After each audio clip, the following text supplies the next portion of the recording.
It's class time and you're locked in. The pre-reading from last night made the knowledge of this lecture hit just right. You head back home and later that evening, your mind buzzes with an idea while, you guessed it, in the shower. A venture that could change everything for your career. But then doubt creeps in. Could you juggle school and a startup? Was this the right time? As you sketch plans in the margins of your notes, you wonder, what if this was your moment? Today, we are joined by incoming third-year student at the University of Pretoria and founder of the journal entry, Xavier Prospero. And we talk about his journey starting up his own venture, an accounting and business newsletter during his studies. We also chat about the 7-Eleven 4 rule of brand building, the PIE success model, the dark truth behind digital marketing gurus like Iman Gadzhi and Luke Belmar, ethics in accounting versus ethics in other industries, and more. I hope you enjoy. My travelers on the road to CASA. Happy New Year! Guys, is that appropriate? I don't know. Like, should I be, the horns with the New Year celebration? I don't know. You see, this is the problem. You guys still haven't sponsored me that board. So now we can't be having CFOs on in future, guys. And I don't know how to use this board. But guys, it's just such an amazing time. It's a new beginning. It's a moment to briefly look back and then look forward to all of the great new things, all of these amazing new lessons, new friendships, new seeds, as I call them, to plant in 2025. Literally, I just wanted to say, have a phenomenal 2025. Set goals. Goals are so important. There's just scores and scores of literature on why goal setting is so important. So just have goals, less resolutions, more specific, smart goals. There's a lot more on goals that we can actually chat about in future, but just look forward and have a fantastic 2025. And of course, enjoy the episode.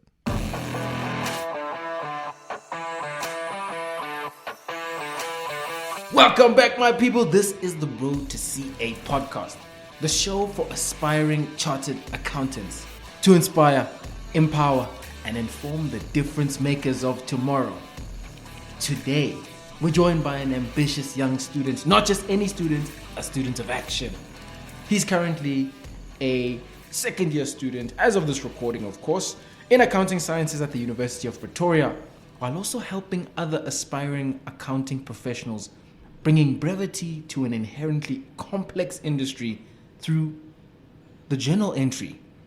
That is his weekly newsletter, where he keeps students up to date on current affairs through the lens of all things accounting, finance, and business. Most importantly, he enjoys gym, some rugby, some football, some video games, and being around his friends in his spare time. We're joined by Xavier Prospero. Thank you for having me. Xavier, brother, how are you, man? Good, thanks. And yourself? I'm excited. I like the fact that you're a creator. I see a lot of you and me. Because we're creating in this space of, like in the bean counter space. Yeah. Typically we're meant to be the boring bean counters. space. Yeah. The stereotypically boring space. The stereotypically, but obviously when you're a CA, you're more than that. Yeah. Obviously. You can be different. You can. Yeah. What would you say inspired you to be different within? Well, first of all, that whole module change at UP, bringing in that business acumen module, it's very current affairs based. So it was a shower thought the one day. I was staying in res, walked to the shower, put my slops on, don't want to get the athlete's foot, so made sure always shower slops. And then I'm in the shower and I was like, there's so many firms that come to the university and pay so much to advertise and do this and do that. If you could just get a newsletter that brought in current affairs, eventually you could build it to the point where those firms can just advertise in your newsletter and they don't have to go through that hassle of hosting all these things on campus. because also students aren't very engaged with the stuff that happens on campus. I mean, you can have a career day and you'll get some students going, and there'll be one or two that aren't interested. Yeah. But then a lot of them will just go for the free pens and the pencils and the free hat, the Nedbank hat that I missed out on last year. So it's like you can engage them a lot more through that, especially if you're using another student. They are more likely to be engaged with someone that they are studying with and someone that's going through it at the moment. Someone that they can like associate a personal brand to.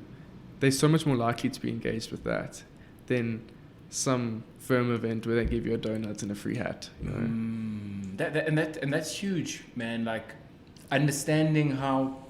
So you're speaking about how when spaces become saturated in the marketing side, you start to become noise if you don't do anything differently. Which is now with an accounting journal, with the journal entry, with an accounting newsletter, you're already, if you know you are a particular firm, you're going to differentiate yourself. There was even this really interesting, I don't know where the study's from. I need to start knowing where these ideas come from. But it's basically the 7-11-4 rule, which is this idea that I learned from Daniel Priestley. He's like an entrepreneur in Australia, I think. He wrote a couple books. And basically it says that if you can have your brand or yourself interact with someone in one place, in 7 different places, in one place 7 times, in 4 different locations, and have it over, I think, like a period of 11 somethings. It's basically just, the basic principle is having multiple touch points with your people, with your market. If you're a firm, in order to build that brand, in order to build that awareness around your products and your various offerings, you need to have multiple touch points. I even think to a particular program that I've chatted with many accounting students on.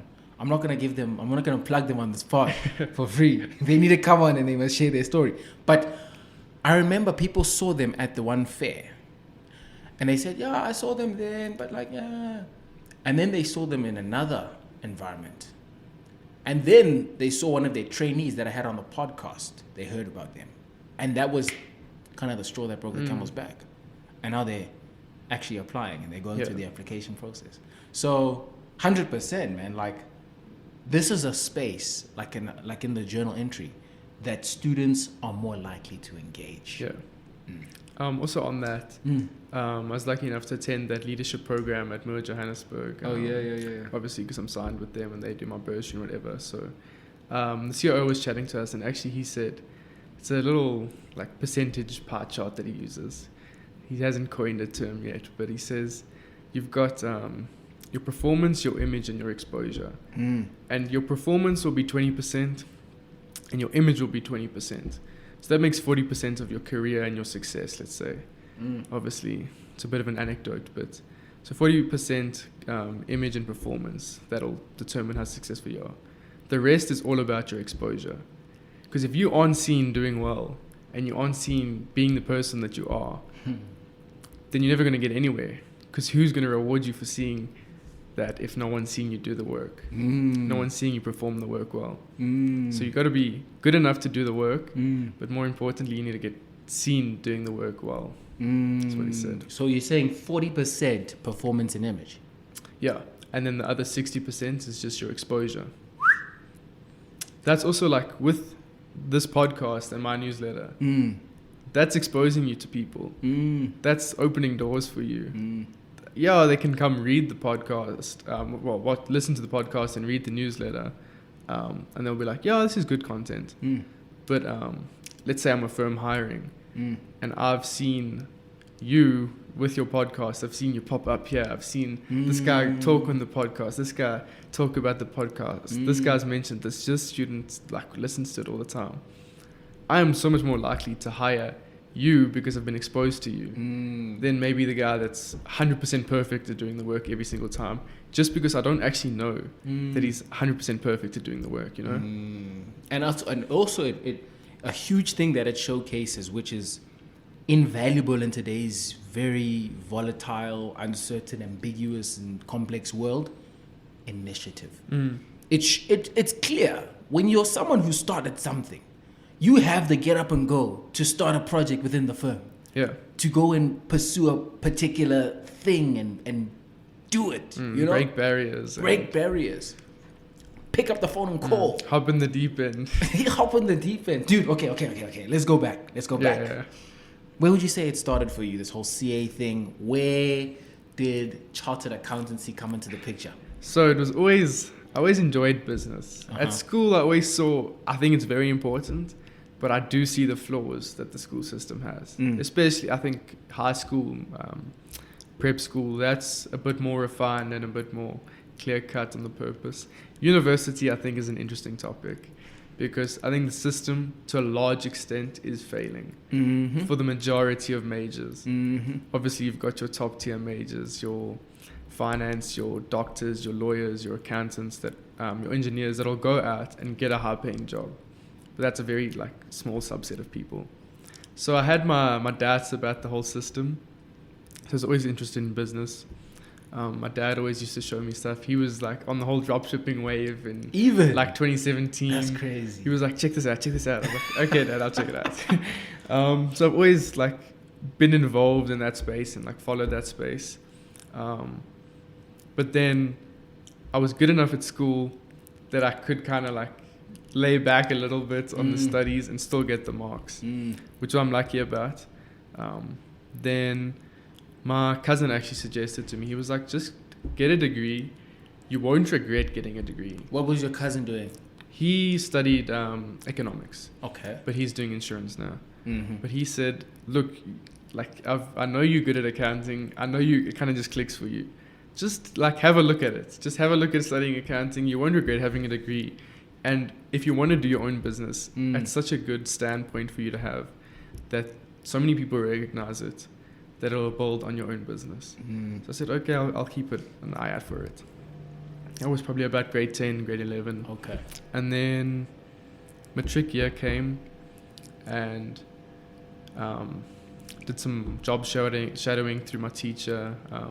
Obviously not through her, but she set me up with some places. She connected you. Yeah. My teachers were also a big part in why I chose accounting. Always had great accounting teachers that were how lucky, eh? Really adamant on focusing on the students and progressing them, you know. But did they temper a little bit of your expectations around accounting? Because accounting in high school and accounting now. Yeah, look, it's very different. Very different. Yeah. So to an extent they did, but I also did some job shadowing through them, got offered a bursary, and then at that point I was kind of okay, I've got the bursary to study. My dad was actually just starting a new business, so but that's very entrepreneurial, eh? Yeah, he is. He always has been. He worked in corporate for a very long time, but he never really it wasn't his thing. He knew he wanted to start. Yeah, so he started his own business around the time, and obviously the bursary then was really helpful because starting a new business, sometimes you have to cut back. You're unsure what's going to be happening, so it was a bit of an unsure time. So it's there's so many things pointing me towards accounting. I mean, I've got this opportunity. I can't say no. Let me do it. Then went into that. You started. So yeah, that's how it came about. You had, similar to me, so when I wanted to drop out, it wasn't just wanting to drop out. I had a vision about what I was going to do, and I did it in that time with the 2 months that I was ready to dip. But you had a brush with all these online financial gurus. Was that around first year? Or so before first year and then going into first year. I can see there was something in, because even the decision to go with accounting, it was you had to weigh your options. What was that period and what was that experience? So obviously Iman Gadzhi, Luke Belmar, all those guys, they say don't go to university, just focus on your business. Yeah. And I mean, I had the opportunity to, so I was like, let me just try both. Let me just see if I can balance it out. Started working, had a mentor who actually worked really close with Iman. Interesting. Stayed in Cape Town. His dad's also big banking C-suite member. So he's got like the platform to do the business. So this guy was mentoring me, obviously doing the digital marketing space. Okay. Because that was the whole... The SMMA Iman thing. preaches the SMMA, do that. Yeah. Got into the space. And like, I saw the vision, but it wasn't so clear because it was so saturated. And that like, the actual advice these guys give is very good. But I heard a saying one time, and it was, just because someone is trash, it doesn't mean their values are and their advice is. So that's kind of like where I see them. Oh, damn, yeah. Because hearing the back end through this mentor that's worked really close with them, they do a lot of stuff that they preach against. And that's kind of where some questionable things. Yeah. So it's a bit of a character mismatch almost. They've got like this whole personality online, and the actual person they are is extremely different. So then the vision became a bit blurry in that spot. Did it a little bit. Was still studying. I was doing okay. Wasn't getting like 6 marks or whatever. Like 6 is in cricket is what I mean. Okay. Yeah. So I wasn't. You weren't tonking it out. I wasn't banging it out the park. You weren't banging it out the but park. I was comfortable. And then like it just kept on building, and I kept on hearing all these things about these guys, and this mismatch here, and this guy doesn't actually like make his money doing this. And he's just got all his money from that, but he just preaches this online so he can sell a course. And then at that point I was like, okay, you know what? I don't like this space anymore. Let me focus on what I am studying, because I know I can do good at it, and I see the vision more clearly there. Yeah. And also, I'm a big believer that your conscious aligns with what you want. So the universe will align you with opportunities, with where your conscious is, and with what you're trying to get to.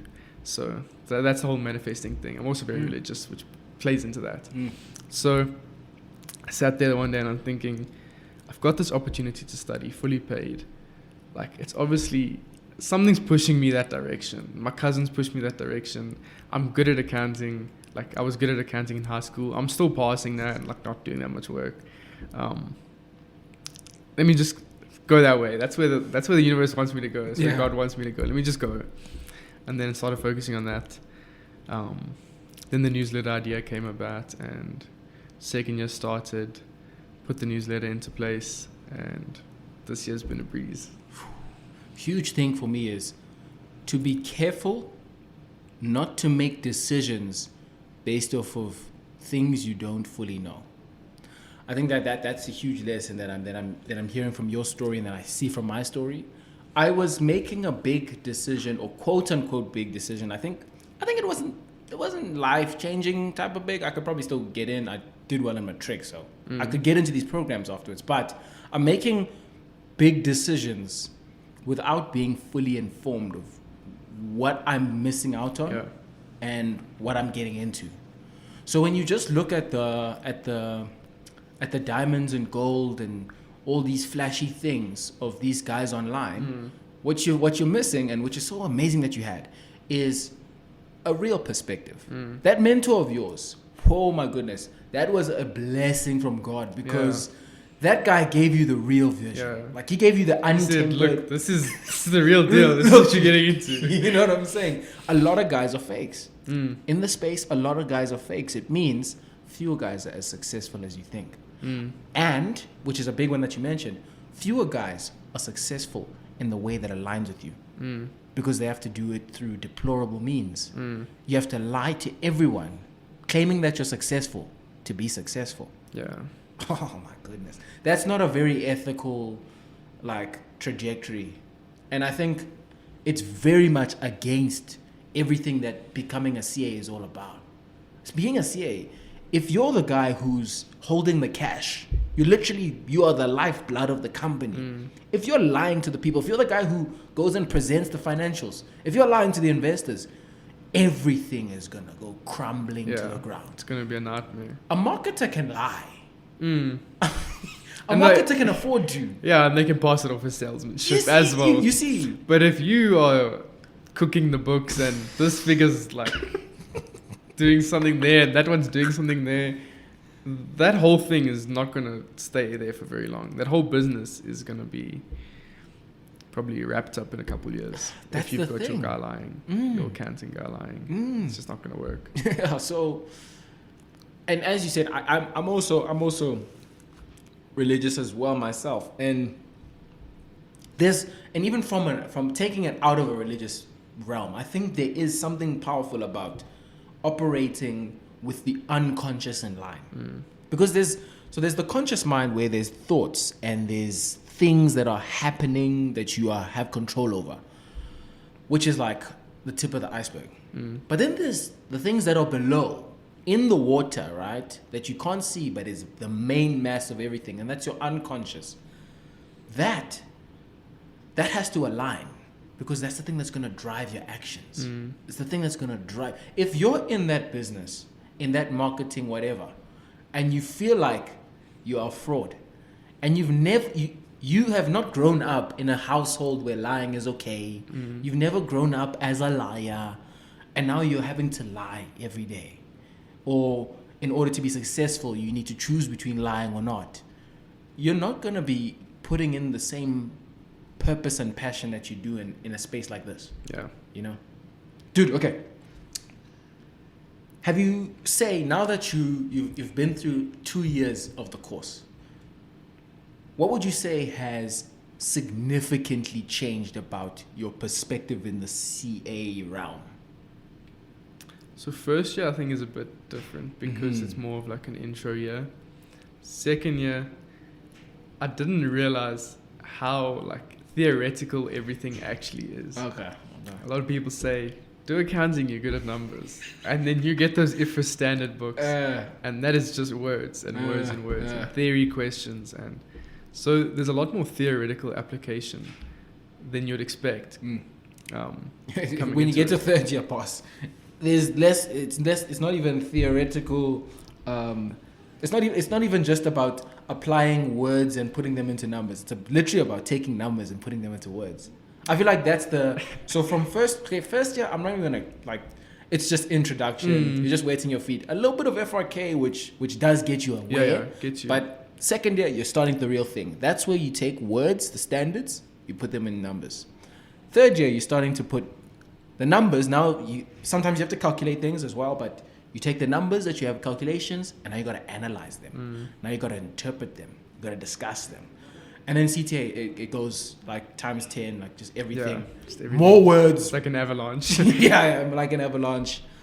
Also, in practice, I think there's so many different routes that you can actually go with the CA that you aren't exposed to until you're actually doing it. And I think that could also be a reason why a lot of people don't go into this, because they think, okay, accountant, he's going to be sitting there doing journal entries and bookkeeping and auditing and all the like really well-known stuff. But that's not the case. You can do so many different things. I think there was this paper, I haven't read it, but I remember seeing it in a particular presentation. 70% of CAs are in commerce. 70%. So when you don't walk in knowing like exactly how vast this whole thing is, you might be confined in your mind to think, and then and this is what happened to me. I did VAC work and I was like, I don't know. But really, CA is not one thing.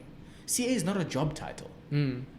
It's not a job title. It's way more, which is, yeah, man, it's powerful. It's powerful to have that broadened sort of perspective. Yeah. Like the other day I was going through LinkedIn, suggesting me a bunch of people that went to the same school as me. And I'm looking, and a lot of them are CAs, obviously also because then it aligns with the algorithm. And I'm looking, this guy's in private equity, that guy's investment banking, this guy's trading commodities, this guy's got a venture capital business, this guy's doing this guy's gone into IT. Thinking, the chances you have of ending up somewhere that isn't where you think it's going to be because you're a CA. It isn't good. Like, you think you're going to be in audit. The chances you have of ending up somewhere else are like astronomical. Huge, bro. Sure. And I think it's so important for us, and that's why hopefully through the podcast we can show this. There are CAs, even trainees that have businesses that are in private equity, that are in social entrepreneurship, that are in NPOs, that are in these huge corporates. Like, there's CAs everywhere. And so you've got to now, I think, it's somewhat, even for me, I think, a moral obligation. You've got to take your heart. You got to take your heart and find your dream. You can bloody find your dream through this profession, because the brighter you shine, the brighter everyone shines. The brighter Saika shines, the brighter this country shines. Shine, you know, find that thing. Have a passion for where you're going. Do you know what I'm saying? Yeah. Dude, the journal entry, what is it? Why would an accounting student benefit from this type of service or newsletter? So this is my time to shine. It's your time to shine. This is my exposure. My self-plug. This is the exposure. So the journal entry is a accounting-based newsletter. It is supposed to be brief, easy to read, non-complex. Obviously, if you're in the space, you'll understand what it's talking about. If you have never heard finance, then you aren't going to understand it. But everyone listening to this will have. The idea behind it was bring current affairs to students that maybe aren't so like out there. So a lot of the stuff I do is actually on mergers and acquisitions. That's problem. I enjoy that space as well. And then how those affect the industry. But there's tons of things in there. I did the 2-part retirement savings. I did see that. That was interesting. Did an article on that. And it's not super in-depth. Eventually, I wanted like start bringing in some super deep case studies. But that'll come with time. The idea right now is, if you're a student and you don't know what's going on in your industry, you're already at a disadvantage. So you got to know what's going on in the industry, even if it just gets you thinking about talking points. And you can sit there in a lecture and you've read the article the day before, and something comes up in the lecture and you think, how does this relate to what happened? Then you're already progressing yourself. You're already engaging with the content in the lecture, in your mind, thinking about how it affects something in the industry. You're going to remember that content so much more. More connections. More connections. And I think we spoke about this just before this, but I think also one of the great failures of some teachers is that they don't know how to bring their words to life. Meaning they don't know how to take the experience that every single CA lecturer has. They're CAs. Yeah. They're literally CAs. Taking the experience in your mind and giving it to the people in front of you, giving it to the students, because there is a real world application for that working capital management scenario. There's a real world implication for that capital allowance, whatever. There's a lot of stuff, and you'll find them in the accounting entry. But I just wanted to even draw some of those. I wanted to even raise some of these topics that you've been going through. I mean, I remember the one about the cocoa prices? Yeah. So I'm a big coffee lover. Yes. And I saw this article about how the price of coffee is actually just skyrocketing because of global warming to an extent. And then also we've got our geopolitical factors, like the trade routes are being disrupted because of the wars going on, and that's actually making coffee prices go up. And you might not feel it like in the moment, but the other day I actually went to get a coffee at somewhere that I go all the time, and I saw the price on the board and I thought, what? Like, since when? Yeah. This place is going to make me go broke. So yeah, then it like clicked. Lavazza, which is an Italian coffee brand. It's a lot of the like higher end places in South Africa will import it and use their coffee. Their CEO actually said that the price is at like, I can't remember the exact number, but I think it was a 15-year high to manufacture the coffee. Yeah. For all the coffee lovers, this is such useful information. This is such useful information. So now, how did you apply it? How did you sort of connect it with the accounting journal? So I brought it in. The journal entry. Why am I saying this? In my head, I say accounting newsletter. I know what you mean. With the journal entry. So I'm trying to remember now what the actual talking points were, but I know it was about timing markets and understanding trade routes and balancing if you're importing, obviously you need to be aware that there's risk with that. I think the thought that came to mind when I was reading it was working capital management, inventory management specifically. So literally a topic that you may have already started, but you'll do it in third year again, is around timing of when you order stock and also how your working capital capital arrangements are. So your debtor days need to coincide in order to manage inventory, cash flow with your inventory days, with your debtor days, and your creditor terms, and all these things, all these various things that you've got to. And if the coffee prices skyrocket, then that's going to affect your working capital cycle. Proper stuff. And there was also this other one on Capitec. Yeah, so they're trying to disrupt the business loan space right now. The same way that they've kind of done with their retail banking is obviously they've got millions and millions and millions of customers. I'm pretty sure they're the most subscribed bank in South Africa. And that's the approach they're trying to take with the business loans. They're trying to really make it easily accessible for businesses. Touch of a button on your phone, digital platform, and just bring out all that complexity, make it easier to get funding, helps businesses, helps them make their money, helps employees, potential employees, helps create jobs. If there's more businesses that can actually obtain funding, that's going to help everyone else in that community that's maybe looking for a job. It's so interesting, like the Capitec, just the model that they were founded on. Like all the banks in some way, they were, let's call a spade a spade. They were only servicing the people that can afford. Yeah. But Capitec said, no, man, there's a whole market of people who quote unquote can't afford.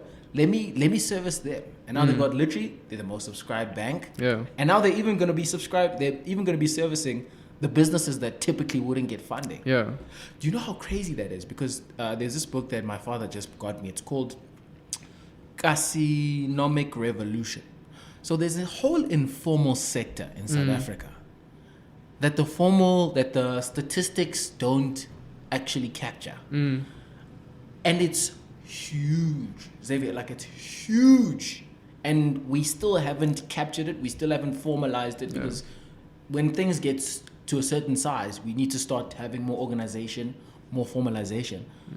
A Capitec is the bank that's going to be servicing these Kasi mafias. And look, there is risk associated with that. So that was one of the points. High risk, yeah. But sometimes that risk is worth taking. And usually when it is worth taking, you'll see they might step into that zone and then you'll see all the other banks come. But at that point, Capitec's already got so much of that power, that potential market space, that there's only so much left for all the other banks. Unless Capitec's service is just really bad, which I can't speak on, obviously. But that'll have to be something that we see. Because if your service is extremely bad, then the other banks are going to come in and kill you. They're going to steal all those customers from you.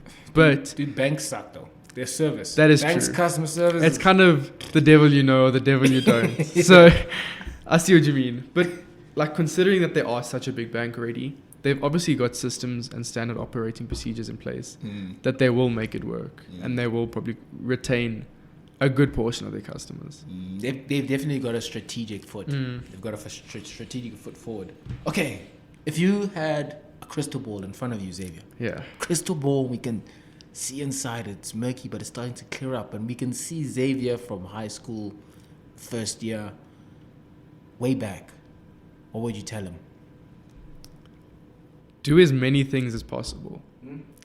If you do as many different things as possible, you are bound to find one thing that you stick with and that you want to follow. A lot of my friends took gap years and stuff and are changing degrees now. A lot of them went overseas. and like I'll have a chat to them sometimes, and they say to me, they're not really sure where they're going, what to do. Especially the ones that took gap years. They're like, now it's been this whole year that they haven't done anything. They're not sure if they want to study. They're not sure what they're going to do. And my advice to them was, do something. If it's not the right thing, do another thing. If it's not the right thing, do another thing. You have so much time ahead of you at this age. If you are 20, in your 20s, even late 20s, you still have so much time ahead of you. Even in your 30s, you have so much time ahead of you. You can make a big difference in a year if you just try one new thing every couple of months. And then at some point, if you lay out all your cards on the table and you've done all these different things, there's one thing there that you're going to be like, that's the one that I want to do. That's what I want to chase. So that's my advice, is just keep doing different things. I love that, dude. That's so perfect. Like, I even think about myself, about how I was doing a lot of things last year, trying so many different things. But over time, I was doing things that were giving me skills. And one day I'm learning how to sell and reach out to people. I have to do that in my podcast. One day I have to learn how to create automations for my systems. I do that every single day. I have to do audio production. I have to do video production. I'm doing it now. Yeah. In the thing that, as you said, you've found, the thing that you've stuck picked, with, that you've stuck with. Yeah. Yes. Please, man, do everything. Guys, if you're not already, please, please follow this. Go check out the accounting. Why do I keep saying this? It's because it's a journal. It's because that's where the naming convention came from. Yes, it makes sense. Journal entry isn't like an accounting journal. The journal entry. Fantastic way to get your little bit of current affairs every week. It's a weekly accounting newsletter. It'll be linked in the show notes. I hope that it does not end, but that it begins in CASA. Xavier, thank you, brother. Thank you so much.